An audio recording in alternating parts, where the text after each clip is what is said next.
Boa tarde, Thiago. Boa tarde, companheiros. Primeiro, eu quero fazer aqui um meia-culpa, né? Porque eu cometi um erro grave essa semana, quando eu disse que não acreditava em hipótese alguma que o Corinthians fosse contratar o Memphis Depay. Eu menosprezei a capacidade da diretoria do Corinthians de ser inconsequente, né, na gestão financeira do clube. Realmente, eu achei que não chegariam a tanto, mas eles conseguem. É impressionante. Então, você corintiano, que fala, você disse, eu estava errado. Eu estava errado, sem dúvida eu estava errado. Os caras são capazes, sim, de ir além do que a gente pode imaginar, contratando um jogador que tem gente que fala que é 3 milhões e meio por mês, outros falam que é 3 milhões. A informação que eu tenho é que ele vai receber uma quantidade X de dinheiro livres, que dá mais ou menos isso aí, ao longo do contrato. Tantos milhões de dólares livres, você faz a conta, bate mais ou menos nessa faixa aí. Como eu falei, aí eu acertei. Isso aí dá uns 2 Gabigol a mais. É isso aí mesmo, dá 2 Gabigol a mais. É o custo de um jogador como esse. É óbvio que a Leila Pereira tem razão, aliás. Tem 2 coisas que o pessoal do Palmeiras tem falado que está muito afinado com o que a gente defende há anos, muito antes do técnico chegar ao Brasil, o atual técnico do Palmeiras, e muito antes da Leila se meter no futebol. A gente fala isso há muitos anos, sei lá, eu devo falar isso há uns 20 anos, mais ou menos. Isso em mídia, televisão, internet, etc. A necessidade de você ter equilíbrio financeiro dos clubes. E a questão do calendário, que é muito citada pelo técnico Abel Ferreira, também com propriedade. A gente fala disso há muito tempo. É bom saber que eles engrossam esse couro conosco. Quando eu falo conosco, é comigo, com outros vários jornalistas que também falam sobre isso há muito tempo. É claro que é injusto, é absurdo. É absurdo em todos os sentidos. Primeiro, você está contratando um jogador caro, caríssimo, provavelmente o mais bem pago do futebol brasileiro a partir de então. Quando você olha o noticiário e vê, Corinthians não paga o Ranieri do Cuiabá, Corinthians não pagou o Mateuzinho do Flamengo, Corinthians não pagou o atacante, o Pedro Raul ao Toluca. Aí já teve história do Félix Torres, o Rojas que saiu e tem que pagar não sei quantos milhões para ele, está lá nos Estados Unidos. É uma quantidade interminável de notícias nesse sentido. E me impressiona, assim, mas o patrocinador vai pagar. Eu lembro que o patrocinador ia pagar o Paulinho também, né? Não pagou. Eu lembro também que o patrocinador do começo do ano era o maior do Brasil, ia resolver todos os problemas do Corinthians, né? Parecia que saiu num escândalo nas páginas policiais, com histórias de laranja e tal. Esse patrocinador agora está no noticiário policial da semana também. E é incrível como tem torcedor que acredita nisso, que não entende que o que a gente fala aqui não é para o mal do Corinthians, é pelo bem do Corinthians e pelo bem do futebol brasileiro. Um clube de futebol, por maior que ele seja, ele pode quebrar, ele pode chegar a uma situação financeira de insolvência.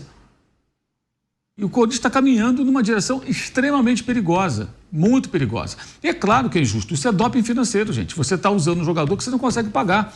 O Cruzeiro foi bicampeão da Copa do Brasil, ganhando finais em cima do Flamengo e do Corinthians, com um time que não podia pagar, tanto que explodiu logo depois. Veja as consequências. Agora voltou como SAF, e aí sempre lembrando, virou SAF, é um mundo maravilhoso, enquanto o dono da SAF resolve investir. No momento que ele resolver não investir mais, que ele quiser se livrar do clube, você não tem nenhum poder de decisão. Você não vai eleger um novo presidente, você não pode se associar ao clube e votar para presidente. Não, o dono é o dono. O dono vale para o Botafogo, vale para o Cruzeiro, vale para o Vasco. O Vasco é uma situação diferente, que está no meio de um imbróglio, né?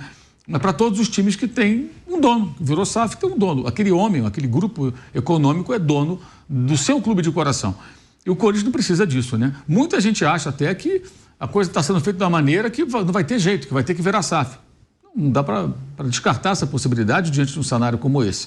Um jogador como o Depay, se ele custar para o Corinthians, não significa que ele vai ganhar esse dinheiro, né? Quando ele fala o custo mensal envolve impostos e outras taxas inerentes a uma contratação dessa magnitude. Se ele for realmente custar esse valor, como tudo indica que sim, ele vai custar ao Corinthians até o final de 2026 cerca de 14 milhões e 500 mil euros. O Corinthians não tem condições, gente, de fazer uma dívida dessa hoje. Mas o Corinthians é gigante? Sim, mas a dívida é gigante também. Então, esse é o problema. Por mais que o clube seja muito grande, tem uma grande torcida, e tem, não existe conta que feche nessa situação. E é injusto, sim, na competição com outros clubes. E o pior que o corintiano médio, que embarca nessa conversa, não percebe, é que o clube não ganha nada de relevante. Já vai para o quê? 7 anos, sem ganhar nada. Ganhou o Brasileiro 2017, até um título bem inesperado pelo momento que vivia o clube já naquela fase. De lá para cá, o quê? Só o Campeonato Paulista, agora nem isso ganha. eliminado por time pequeno dentro de casa, em fase de classificação do Campeonato Estadual, não consegue chegar na final, vê o Palmeiras tricampeão do estado, bicampeão brasileiro. Por que será? O Palmeiras tem menos torcida que o Corinthians. Automaticamente tem um potencial de arrecadação menor do que o do Corinthians, tanto que no ano passado, mesmo sendo bicampeão brasileiro, o Palmeiras faturou menos que o Corinthians. Mas o Palmeiras tem mais dinheiro que o Corinthians, porque o Palmeiras não tem as dívidas do Corinthians. Então o Palmeiras consegue investir em boas equipes, na manutenção da sua comissão técnica, na manutenção dos seus bons jogadores, na contratação autossustentável de jogadores que ele pode pagar. O único caso que eu me lembro de falar que o Palmeiras estava devendo, estava atrasado, foi o Piquerez, um momento muito ali breve de algum problema que houve ali. Que logo depois acertaram. 1 milhão? Foi uma situação para ganhar um prazo maior. E resolveu logo depois, quer dizer, aquela coisa, como um cara que um dia esqueceu de pagar a conta de luz e esqueci, vai lá e paga. Coisa mínima, o Palmeiras não tem problema financeiro, gente. E não é por conta da patrocinadora, pura e simplesmente, não. É graças ao trabalho que o Paulo Nobre fez lá atrás, houve de fato ali uma espécie de mecenato, mas o Palmeiras ele se reestruturou. E como é que o torcedor do Corinthians não percebe? Gente, se o Palmeiras consegue ser assim, se o Flamengo consegue ser assim, por que o Corinthians tem que viver dessa maneira? E aí vem um outro aspecto que a gente pode falar sobre isso mais adiante, que é importante também, que a desinformação é muito grande nesse meio, nessas horas. Né? O Depay, ele é um ótimo atacante, ele em boa forma, num time minimamente organizado, ele pode sim decidir jogos, ele pode ser um cara importante até para evitar um rebaixamento do Corinthians, mas é um jogador com um longo histórico de lesões, especialmente na última temporada. Na última temporada, se você pegar o ano do futebol europeu, você tem os 365 dias do ano. Tirou um mês de férias, cai para 330 e pouco. Tem a pré-temporada, que é mais ou menos um mês, cai para os 300 dias mais ou menos, 300 e pouquinho. Ele ficou fora por lesões musculares em maioria, na temporada passada pelo Atlético de Madrid, de 146 dias. Isso dá quase metade da temporada. Ele ficou fora. Então pode ser um Rames Rodrigues do Corinthians, que estava sempre fora de forma, nunca estava em condição, pode ser. Então, assim, essa é uma possibilidade real. E por que ele está vindo para o Brasil? Uma das razões, ele vê o mercado se reduzir na Europa e consegue um salário, uma remuneração muito próxima do que ele ganharia lá, porque se ele não tem espaço no Atlético de Madrid, ele vai ganhar um pouco menos em clubes de menor escala dentro do futebol europeu. Até voltando para a Holanda, por exemplo, não vai ganhar o que ele ganha num time grande da Espanha. Então, ele vem para o Brasil, ganhar mais ou menos próximo do que ele teria condições de ganhar lá, mas é um jogador que tem também essa questão. Então, assim, é uma loucura isso aí, é uma loucura. E tem um torcedor bobo, tem um cara que escreveu para mim, você está com inveja, porque eu sou Flamengo. Gente, o torcedor do Flamengo que tiver inveja do Corinthians tem que ser internado numa camisa de força, internado no hospício. Não tem o menor cabimento alguém que torce pelo Flamengo ou pelo Palmeiras tem inveja do Corinthians. Inveja de um clube que só não está falido porque é uma associação esportiva, que se fosse uma empresa já teria quebrado com uma dívida dessa magnitude. E é um absurdo o Corinthians estar nessa situação. O Corinthians não pode ficar nessa situação. Mas o movimento é feito ao contrário daquilo que deveria ser feito. E repito aqui, para quem pegou esse comentário no meio, realmente eu errei, peço até desculpas a todos. Eu achei que eles não seriam capazes, mas eles são capazes. Eles conseguem fazer aquilo que a gente acha impossível, que é uma maluquice a contratação de um jogador tão caro nesse momento da história do clube, da fase financeira do clube. E mais, né? Aí o cara fala, você não é economista. O cara tem que ser muito idiota para achar que um jornalista não pode ouvir pessoas que entendem de economia para se informar antes de calçar um comentário. E nem é preciso ser economista, é só fazer a conta, gente. O clube faturou, segundo lá o relatório do César Grafietti, 900 e tantos milhões. A dívida pelo último balancete era de 2,2 bilhões praticamente. Mais jogadores foram contratados, isso significa que o endividamento aumentou. Tem uma dívida grande de curto prazo, que é aquela que você tem que pagar nos próximos meses. E você vê essa...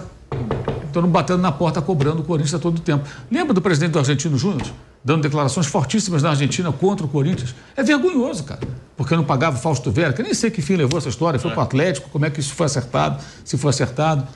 É uma contratação já da outra gestão lá atrás. Então, é terrível. E é óbvio que a Leila Pereira tem razão. É evidente que ela tem razão. O Landim já falou sobre isso, sobre o Botafogo, a falta do fair play financeiro. Agora a Leila está falando, eles falam isso, que o clube está organizado. Sim, óbvio. Porque esses clubes passaram por um processo de reestruturação. E o Corinthians se nega a passar. Ele não quer passar. Com uma gestão, o Corinthians não quer passar. Ele não quer enfrentar isso. Ele quer viver essa vida louca, que é muito perigosa. Mas, enfim, a gente sabe como é que é essa história. Aí hoje, nesse momento, o cara vai xingar, vai falar uma série de absurdos, xinga o jornalista, tudo. Mais adiante, né? Qualquer dúvida, procura o pessoal lá em Belo Horizonte, o pessoal de Azul, e sobre os comentários que fazíamos antes do clube chamado Cruzeiro, né? A famosa cruzeirada, né? A ponto de virar até um verbo, né? Cruzeirar. E o que eles sentiram nos 3 aninhos lá na Série B, e só saíram porque virou SAF. Se não vira SAF, possivelmente estariam até hoje vagando pela segunda divisão do futebol brasileiro, mesmo sendo um grande clube, como é o caso do Cruzeiro. Já são 9, tá? São 9 contratações do Corinthians aí, só nessa janela do meio do ano. 9 contratações. Eu vou colocar aqui a declaração da Leila Pereira, depois eu já vou querer escutar logo o Vamp, né? Porque o Vamp tá aí entre os grandes ídolos da história do Corinthians. E aí o que o Mauro fala é verdade. Tem torcedor, tiveram vários torcedores que me pararam na rua e falaram: pô, pilhado, vocês não dão moral pro Corinthians. Gente, não é um bom momento do Corinthians. Como é que você vai dar moral para um clube que raramente joga bem? Quando jogou bem, eu dei moral. Eu falei, o Corinthians jogou como time grande contra o Flamengo, ganhou e o Flamengo se apequenou.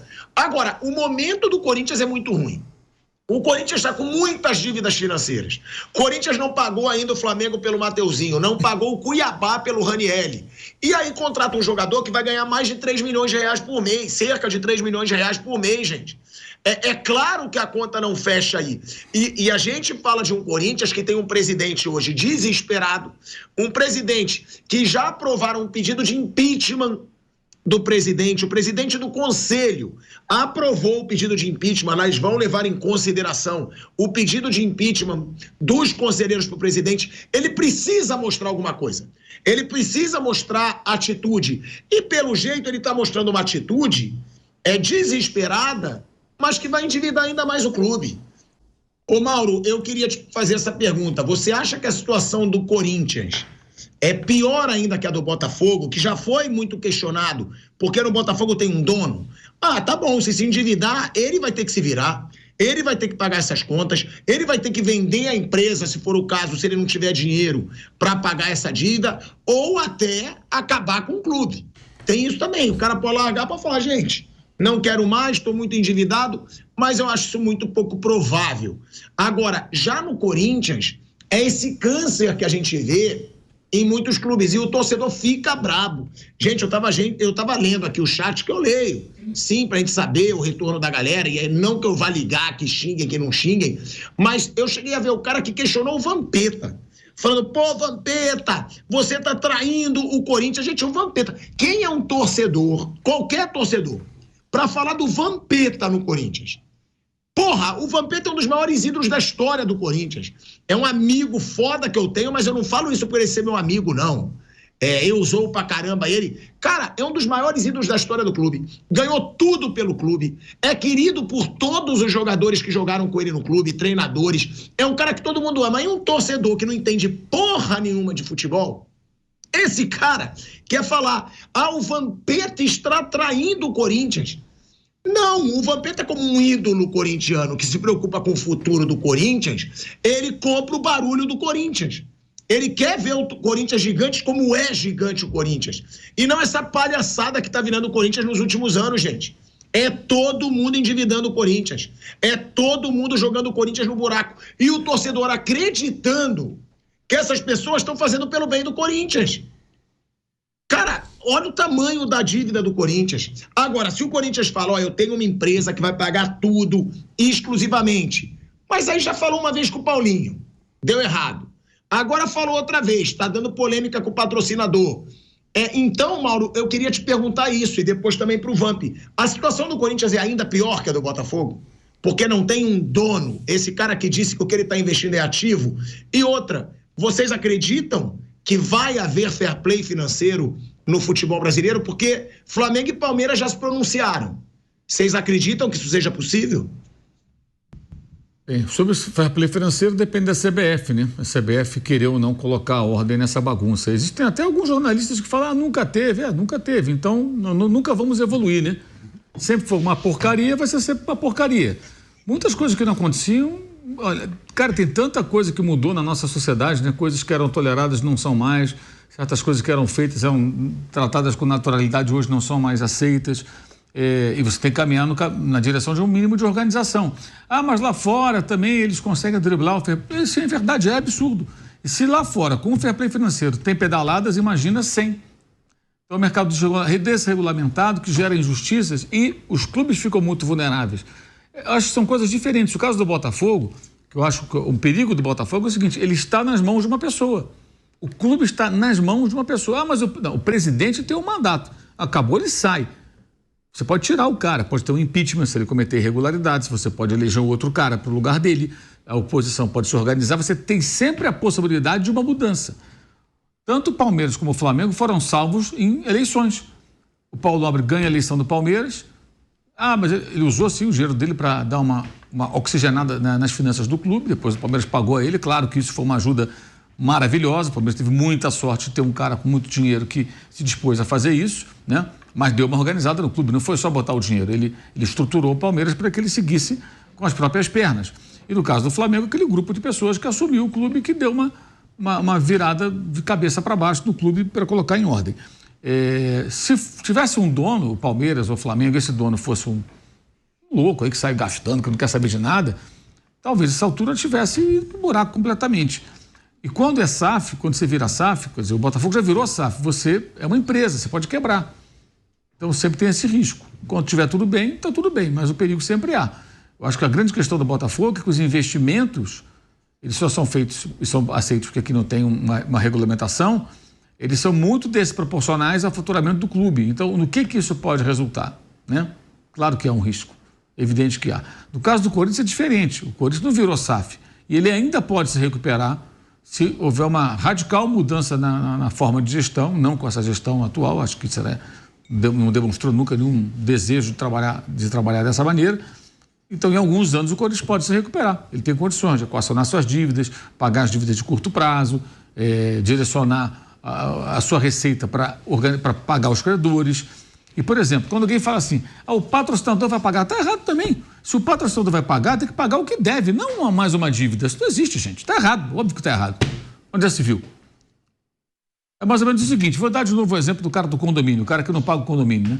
O cara usa toda a estrutura do prédio, a piscina, a churrasqueira, campinho de futebol, quadra de tênis, o cara tem tudo isso no condomínio que o cara mora, ele usa tudo. Anda no elevador, naturalmente e tal, como todo mundo, né? Não anda de escada, ele usa tudo, mas não paga o condomínio há anos, né? Aí esse cara vai lá e troca de carro. Ah, mas quem pagou o carro foi isso, foi aquilo outro, o dinheiro que eu ganhei aí. Não, você tem que pagar o condomínio, cara. Você está morando num ambiente e quem viabiliza que você mora ali e use a estrutura são os seus vizinhos. Está errado? Claro que está errado. Só que esse cara um dia pode perder o apartamento na justiça, né? E o Corinthians pode ter problemas sérios por conta da asfixia financeira que pode vir em função disso. Não é preciso ser economista para entender de uma coisa tão básica, né, gente? Basta juntar Lé com Cré. Agora, se você for um ignorante, você não vai entender nada. Se você for uma pessoa minimamente esclarecida, você vai entender. Se você for um ignorante e quiser aprender, você vai ouvir pessoas mais esclarecidas. Se você for um ignorante convicto, você vai continuar sendo um burro, um ignorante, acreditando em Papai Noel, Coelhinho da Páscoa e dirigente de futebol. E o seu clube vai pro buraco. É isso que vai acontecer. Vai pro buraco o clube.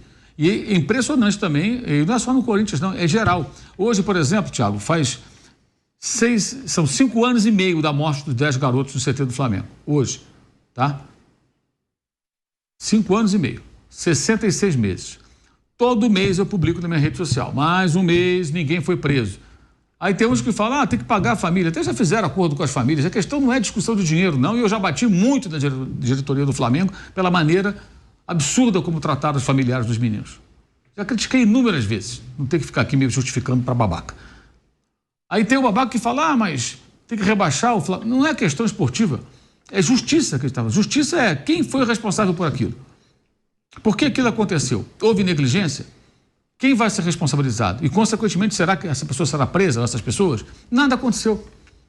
Nada aconteceu. É clamar por justiça. Como lá na Inglaterra, quando morreram 96, depois de 97, né? Pessoas naquela tragédia do Hillsborough, os ingleses ficaram durante décadas falando justiça para os 96. Aqui é pague as famílias. Não é pague só as famílias. A indenização não traz os meninos de volta. São duas coisas, a indenização e a justiça. Quem é o responsável? Quais foram os responsáveis? Como Boate Kiss, como Brumadinho, Mariana e outras tragédias brasileiras aí recentes, né? Como a gente trabalha com futebol e tal, a gente bate muito nessa tecla, todo mês. E aí, eu ponho na rede social, vem comentário. Tá sem pauta? Quer aparecer? Quer engajamento? Pô, se isso desse engajamento, meu camarada, todos os jornalistas aqui e influenciadores falariam disso. Mas engajamento ao contrário, porque você traz o hater também. O cara acha que você cobrar justiça ou criticar a diretoria do Flamengo por agir da maneira distante, fria, que lidou com os familiares dos garotos, o cara acha que você está sendo contra o clube. Não, eu estou sendo contra a maneira que as pessoas agiram e questionando a justiça. Só isso, mais nada. Quer dizer, isso é o quê? Vamos usar o português, claro. É gente burra. Torcedor burro. É o cidadão burro. Uma anta. O cara não consegue entender o óbvio. E aí ele consegue trazer para o lado do clubismo, aí o cara é Flamengo, ele não aceita. Como pode isso? Diante de uma tragédia como aquela, você não ficar puto da vida, indignado com a falta de punição para alguém ou de justiça e ainda ficar pensando em clube de futebol? É isso. Estou usando um exemplo do Flamengo. Hoje, 5 anos e meio, nada aconteceu. Justiça, não houve justiça. E você pega o documentário do Pedro Asberg, que está lá no Netflix, e assiste. Pega as matérias, várias que foram feitas, assim, a quantidade de problemas, não tinha alvará no CT, uma porção de absurdos. E não pode falar, não, o cara não quer que fale. Então, o corintiano não quer que fale da dívida. Joga para baixo do tapete. O rubro-negro, né, não são todos, claro, todas as torcidas, estou generalizando, parte da torcida do Corinthians, parte da torcida do Flamengo. Não quer que fale da tragédia do CT. Não, esquece isso não, tem que lembrar sempre. Então, isso acho que assim, é uma demonstração assim, da regressão da nossa sociedade, sabe? As pessoas, sabe, com pensamento tacanho, pequeno, egoísta e um nível intelectual muito baixo, cara. O cara não entender isso. Você pode amar o seu clube e falar, eu amo esse clube, mas isso aconteceu, foi um absurdo, alguém tem que ser responsabilizado. O clube tinha que agir de outra forma. Claro que sim. Eu amo esse clube, mas eu quero que ele se organize. Eu não quero que ele fique nas páginas esportivas porque ele não paga, porque o outro vende o jogador e põe cláusula anti-calote. Eu não quero passar por isso. Né? Eu não quero ver meu clube na página policial. Eu quero ver meu clube na página esportiva como campeão. Um clube vencedor, organizado.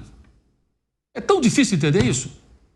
É, porque se o cara não tem nada na cabeça, se intelectualmente ele é pequeno, ele quer continuar burro, ele não vai entender. É isso que acontece. Então a gente fala para muita gente que não quer entender por uma dificuldade intelectual convicta. O cara quer continuar sem entender nada, ele não quer entender, ele não quer evoluir. E se ele não quer evoluir, ele não quer novidades, ele não quer mudanças para melhor. Para quem fair play financeiro, sempre foi essa porcaria mesmo. E tem jornalista que defende isso, porque aí o cara quer engajamento. Engajamento desse cara, que não raciocina.